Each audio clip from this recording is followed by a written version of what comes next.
এসো নিপবনে ছায়াবীতি তলে, এসো করো স্নান নবধারা জলে। কবিগুরু কদম ফুল নিয়ে ঠিক এমনিভাবেই একটা গান রচনা করেছিলেন। কদমের বৈজ্ঞানিক নাম হচ্ছে নেউলোমার্কিয়া কদম্বা, যেটা বর্ষাকালীন ফুল।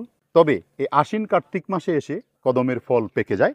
এই যে দেখতে পাচ্ছেন, কদমের ফল যখন পাকে এই সময়টায় অন্যান্য বনফল কম থাকে, যে জন্য পাখিরা এই কদম ফলের উপর নির্ভর করে। সুতরাং এই সময় যদি গাছে কদম ফল থাকে তাহলে আপনারা সেইগুলাকে ছিঁড়ার চেষ্টা করবেন না, ছিঁড়বেন না। এই কাঁচা অংশটা কেটে এটা দিয়ে সুন্দর সবজি হিসাবে খাওয়া যায়। পাকা ফলটা খেতে বেশ সুস্বাদু এবং এটা বেশ টক স্বাদের হয়।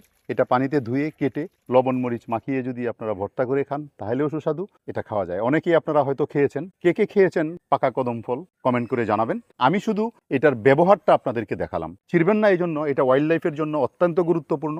যদি আপনারা বন থেকে বনজ ফলগুলি এভাবে ছিঁড়ে নষ্ট করে দেন তাহলে বনজ পাখিরা এবং ওয়াইল্ড লাইফ খাবার পাবে কোত্থেকে।